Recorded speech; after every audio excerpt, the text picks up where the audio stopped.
Hello there, Pisces. Welcome to your April 2018 tarot reading. I trust that many of you have had a really good birthday celebration, and I hope that you're getting back into the swing of things, because I feel like April is going to be a really good month for you guys. There are some things that you kind of need to overcome, some challenges that you need to overcome, but overall, it's a really good month for you to try to, lay down that blueprint for yourself and try to figure out the next step in your professional evolution, in your relationship sector as well, okay? So I'm going to relay 4 big messages for you guys that came out in this spread, and then we're going to go into these messages one by one and try to unpack them and see which areas they are affecting your circumstances for the month of April. So the first message that I have here is, they say it loud and proud. So this is kind of like a month for us to be a little bit more boastful about our achievements, our capabilities, our potential.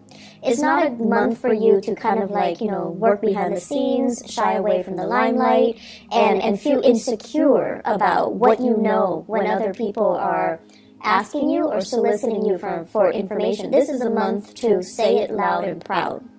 The second message that I have here is educational sore spot hinders achievements.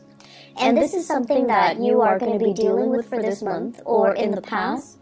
You might have been passed over for promotions and things like that, mainly because of what are perceived to be educational sore spots. They could be real or they could be perceived, okay? So things about yourself that no one else thinks about, but you do. So they could be real or they could be perceived. They could be, just illusions. But either way, these are things that you need to overcome because they are affecting your, your performance, and also your the way people see you in the work environment, in your professional sector.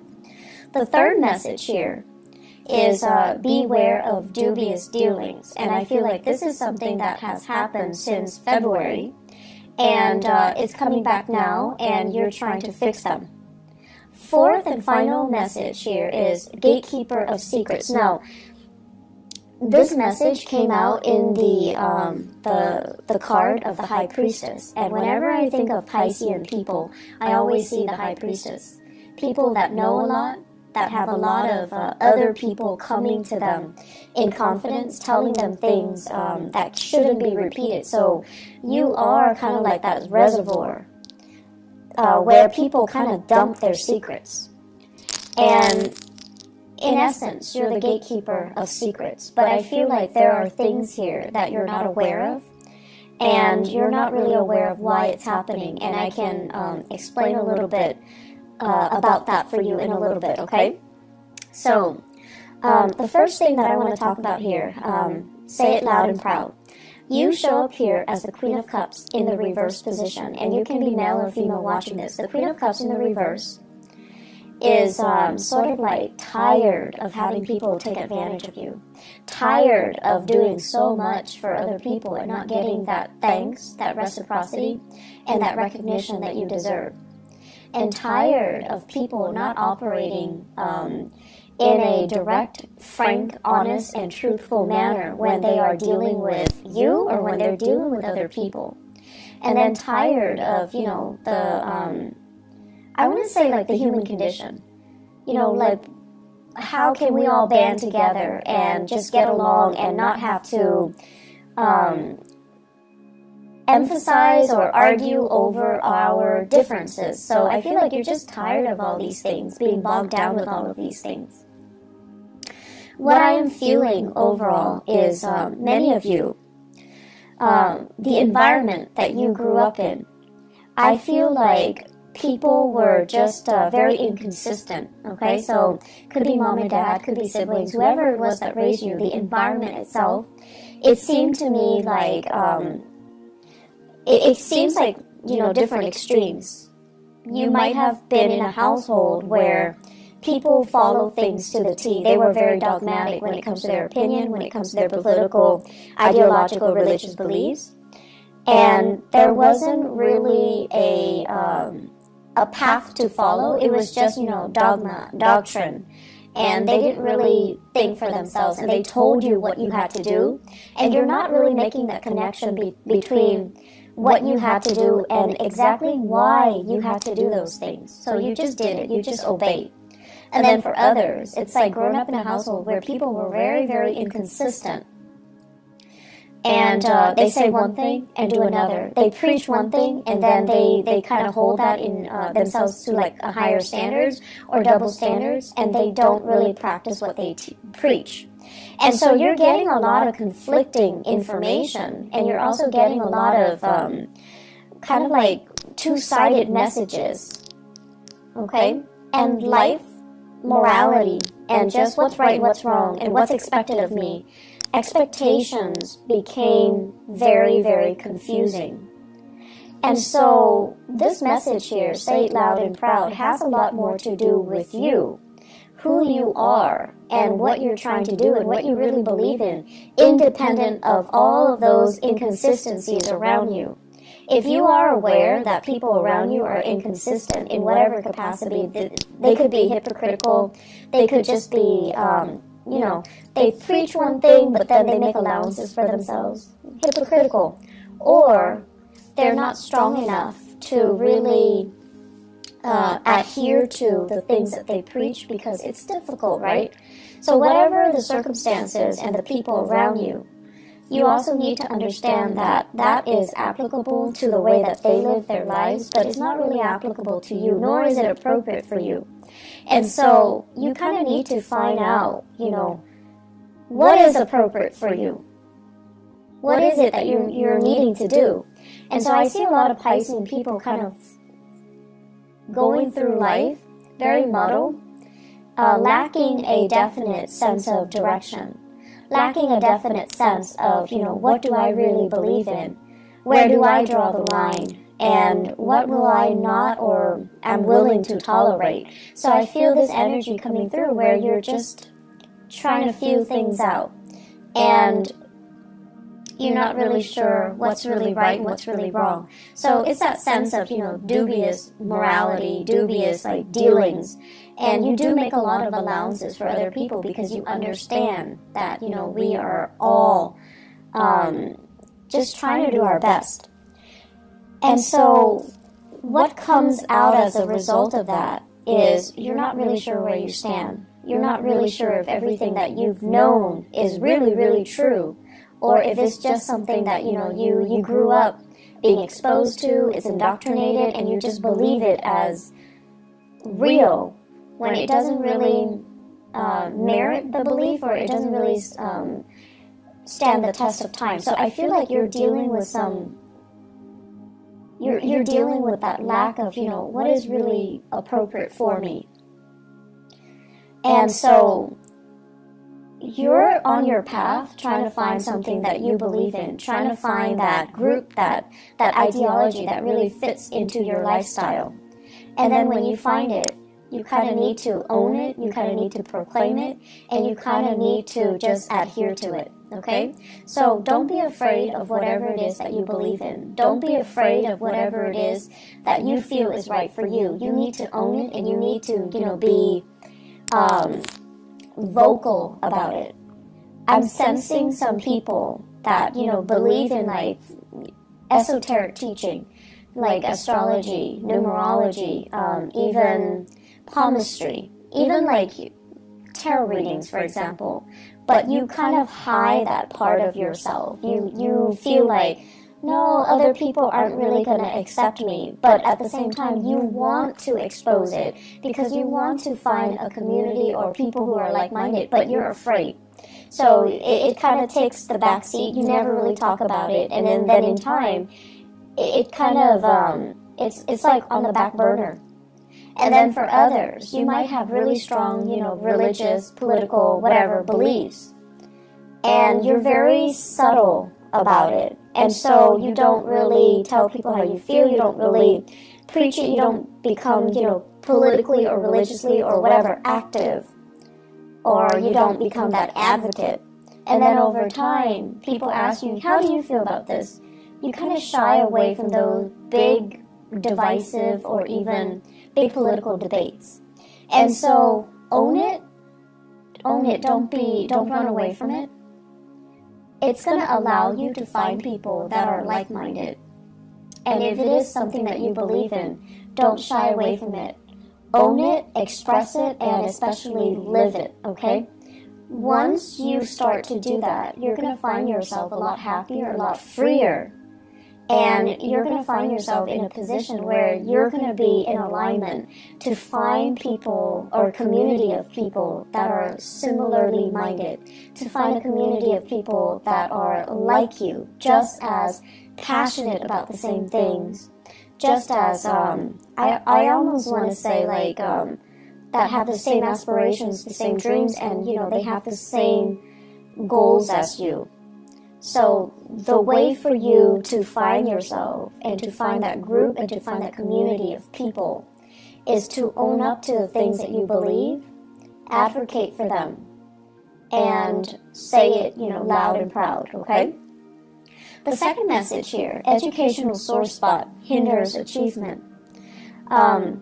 Many of you, what I have here is the Two of Wands, and the Two of Wands is kind of thinking about what's next. What's the next step that I need to take? What else is out there for me? I've been doing this for a long time. What else is out there? And the Two of Wands is a really beautiful card, but it also points to me a little bit of fear, trepidation, not willing to take that first step, not like the Fool where you take this blind leap of faith and hope everything is going to be okay. The Two of Wands deals with wanting to plan things out, not jumping into things, and being a little bit careful and cautious, and wanting to have somebody familiar to kind of venture into this next phase of your life with you. So it's like fear of doing the next thing on our own. And I feel like that's where many of you are at right now. I'm feeling many of you are thinking about a career change, okay? And you're thinking where I'm headed right now. Some of you are hindered mainly because everyone else, let's say they have a master's degree and they have a PhD, a doctorate degree, and you might only have a bachelor's degree, and you're just like, if I want to advance a little bit more, I'm going to need to go back to school. And or some of you are just like, my income generating capabilities is maxed out. They're not going to hire me without that advanced degree under my belt. So what can I do? Should I switch direction? Should I change, switch gears and go into a different path altogether? Or should I think about my career development? And, every time we go back to school, it's a big trade-off, right? Because it's about leaving school, like higher education. It would take like 4 for a bachelor's and then 2 years for a master's degree. If you're doing it part-time, then it takes a little bit longer. So you're kind of making that calculus, and you're trying to think about the trade-offs, 2 or 4 years of foregoing really good earnings in order to go back to school, or having to suffer through school, doing it part-time and not having the time to yourself and not having the time to, for leisure activities, or not having the time to take care of everything that you need to take care of, children, family members, your significant other, and so forth. So for many of you, it's a very difficult decision. It's a big trade-off. I would advise that you do it because investing in yourself, it's always a good decision. And if you think of education as a huge investment in ourselves, that's the way we have to look at it. Yes, it can propel you to that next step in your professional life where you get paid more, where your doors will open for you when it comes to promotion. Yes, you have all of these things. But ultimately, education is an investment. And the reason why you might not have taken this route is because you feel like I can learn through unorthodox ways. Like, I can learn through life. I can learn through working. I don't need to go back to school. But I feel like where things are set up for you guys professionally, school, additional schooling, additional education is going to be required. And going back to school, if you've been thinking about this, mulling this over for quite some time, I feel that you need to stop dithering and you need to just do it, okay? So big discussions are coming here in your professional life. And I feel like for many of you, there are people advancing, people that are new in the organization. They're advancing. And I also feel many of you are keeping in touch with your peers through social media. And you're seeing them progress professionally in their career. And you're seeing that, you know, a few years ago they went to school. They disappeared. They just disappear off the face of the earth, off social media. And all of a sudden, they've got their degree. And now they're like in a really good position. And I feel like that's becoming a big motivation for you. And it's there for a reason. I do think things happen for a reason. So really think about that. Others of you have already reached that zenith. So it's like you're at the top of that mountain. And you're trying to figure out what's next. What's next for me? Do I want to stay here? Or do I want to go abroad? So I feel like you're staying here. The reason why you're staying here and you're not really pushing yourself to go abroad or pushing yourself for something new is because you have all of these, I want to say, earthly belongings, earthly possessions. So the message I'm hearing here is part ways with your earthly possessions. Homes, mortgage, car payments, you know, like all these little things. Well, they're not little. In the greater scheme of things, they are small. But where you are right now, these are things that you have spent a lot of time building up. Okay, so they're not just frivolous things. But I also feel many of you are really good, are really into collecting antiques, collecting like beautiful, you know, artwork, and I'm seeing like big picture frames. I'm seeing many people doing a lot of art, like collecting paint, but I do see a lot of paint, and it's like paint palettes or makeup palettes, but there's a lot of it, brushes and things like that. And those things are expensive. And if you were to leave them behind, it would take you years to accumulate the same amount. And so you have all of these earthly belongings, earthly possessions that are really weighing you down more than anything. And I know that you're aware of it. But it's really hard for you to, you know, think about them not being in your life, mainly because they're recreational things that you can fall back on. And they took a really long time to accumulate, so you're not ready for that process. But I definitely feel you're being bogged down with a lot of material things, and it is time for you to kind of sort through and figure out exactly why that's there, and whether or not, you know, whether or not they're really hindering your ability to be mobile, your ability to come and go as you please, your freedom of movement overall. My rule of thumb overall when it comes to things around the house, if you haven't touched it in 3 months, throw it out, donate it, whatever it is, okay?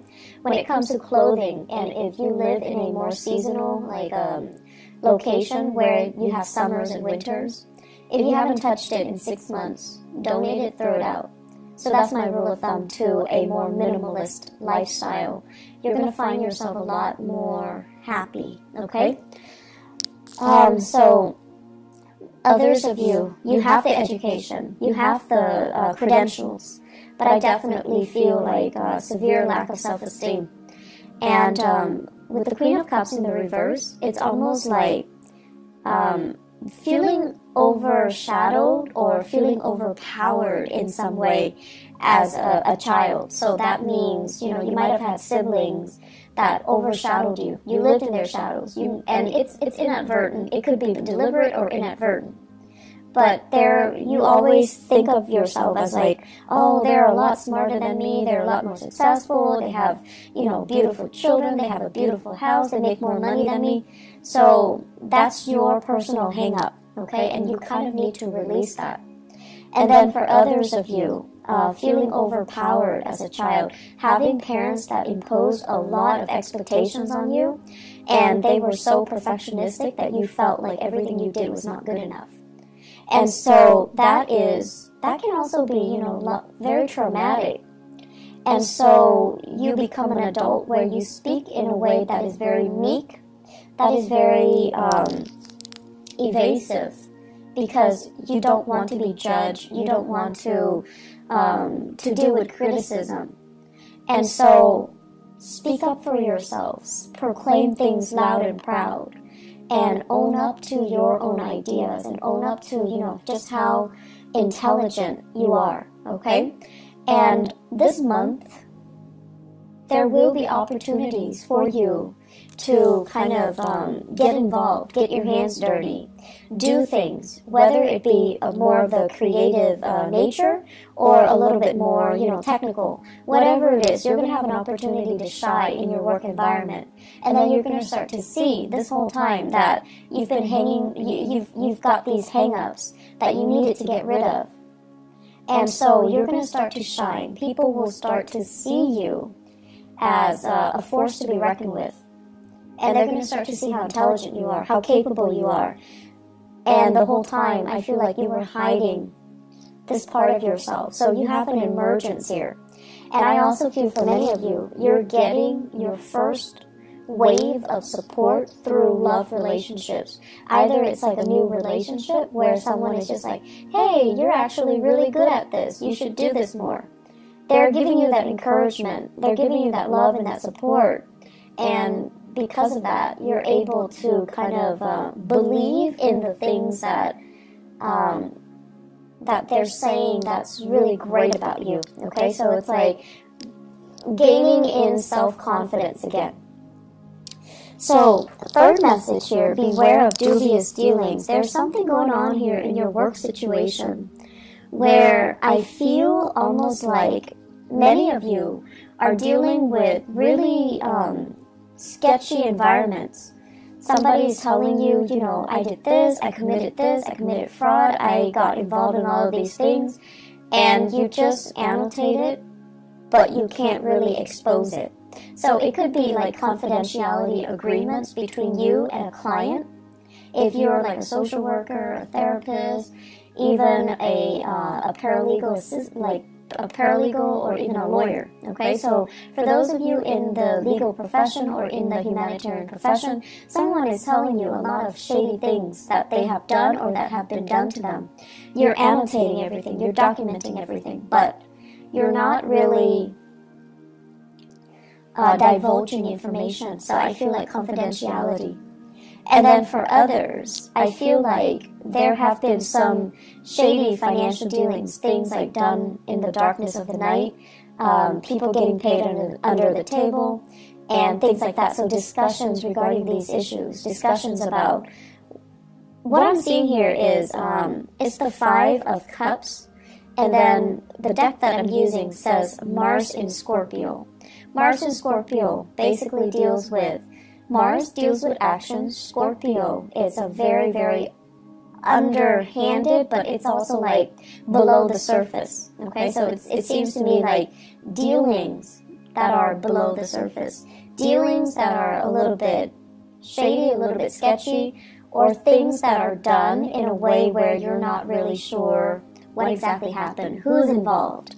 And so many of you might be doing some investigation, some digging into some transactions. Many of you are following the trail of the breadcrumbs to see where it leads you. Many of you are sifting through financial transactions to figure out what exactly happened. And it is also tax season in the United States here in April. So that's what I feel is happening here as well. You're sorting things out. I don't see there are, bad things that come as a result of this, but I definitely feel you want to cover your bases. In the career sector, I do see here opportunities, discussions when it comes to like promotions, discussions when it comes to getting a little bit of a pay increase. So I feel like that's available for you. But once again, the superiors might be looking at your level of involvement, how your leadership capabilities, and so don't be meek, okay? Make yourself stand out, make yourself loud, and make yourself, let yourself be heard this month, and that's going to bode well for you when it comes to, the promotions. Last message here, gatekeeper of secrets. So this is the High Priestess. And I really like this message for you guys, mainly because Piscean people are just very, I want to say like, you're like a tulip. You're very, very elegant, but you also have, you know, really, really strong reserves of inner strength. And, you know, the tulip, it springs up in the springtime, and it lies dormant in the winter. It's able to survive the frost. It's able to be very self-contained. And it deals with, you know, being able to kind of like slip below the radar and let other people shine. So not stealing the limelight from other people, allowing other people to live and let live. So I feel like you have this really quiet reserve of inner strength about you that is very understated, and that is, you know, you're not boastful about it either. And I also feel many people, you have this non-judgmental way about you where you put people at ease. People come to you and they can bear their deepest, darkest secrets without feeling like you're judging them, okay? And so you are privy to a lot of confidential information. You are privy to just a lot of secrets. And I also feel, because, you know, your instinct is, whatever you tell me stays in this room. I'm not going to expose it to anybody. I'm never going to, you know, betray your trust. So you can trust me with it. And so it's like a one-way street. It goes in, you shut the door, and the secret just never, ever, ever, ever gets out. And so the way that I'm looking at this is, a lot of us, we learn through trial and error. We learn through mistakes, right? And then others of us are a little bit more crafty. We learn by watching the mistakes of other people, and we learn what not to do. And so the fact that I feel many of you learn a lot through trial and error. And when you are emotionally compelled to do something, because emotionally you're worked up or you're invested in it, reason and logic tells you, no, not a good idea. Because you're emotionally compelled to do it, you're going to do it anyways. And so what I'm getting at here is, a lot of people are telling you their deepest, darkest secrets. They're telling you things that they have done, and they're also telling you about the consequences. So the smarter way for you to operate on this high priestess, gatekeeper secrets analogy is, learn from other people's mistakes. You don't need to repeat their mistakes. You are privy to a lot of information, and you are exposed to these snippets of information for a reason, so that you can learn without having to, you know, get yourself hurt, get yourself in danger, without having to do a test run or a try run just to prove to yourself, okay, that doesn't work, so let me just not do that in the future. We have to be a little bit smarter about the insights and the epiphanies that we get. We have to be smarter about how we use information, how we get information to work for us, okay? And at the same time, we need to be careful to kind of hold ourselves to high standards, because we are privy to a lot of personal information. So what you do ultimately matters. Aim to be, I want to say, aim to be the person that can be entrusted with these, you know, secrets, okay? So the message here about dubious dealings and secrets come out together. So I feel like they go hand in hand.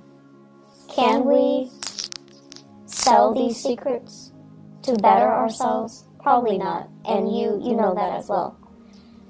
So don't be blinded, okay, by these opportunities. I feel like it's really important for us to keep mum and to basically perform the duties that we are entrusted, all right? Because confidence, once it is betrayed, we can never earn it back, okay? So trust and confidence, once it's betrayed, we can never earn it back. So, Pisces, I'm going to leave you guys with that. I feel, well, actually one last message, and this is going to be in your relationship sector. I feel like many of you are starting on a new path here when it comes to relationships. And so it's really important for you, once again, learn from the past. Don't get bogged down with relationship partners that don't really appreciate you. And kind of own up to how you feel, what you need, proclaim these things. And if the other person doesn't deliver, that's when you know it's time for you to go, okay? I feel like we have here the Judgment card, so it basically points to new beginnings, new people, a new path that is in store for you. I feel like many of you are contemplating the next big move, but once again, there's that fear of, do I want to do this alone or do I need another person? And if you find yourself really compelled to take a specific path and your relationship partner is not really on the same page with you, I feel like that might not be the right person for you. Okay, so I'm just going to leave it at that. I wish you all the best, and take care of yourself, okay? And I'll talk to you guys soon. Bye-bye.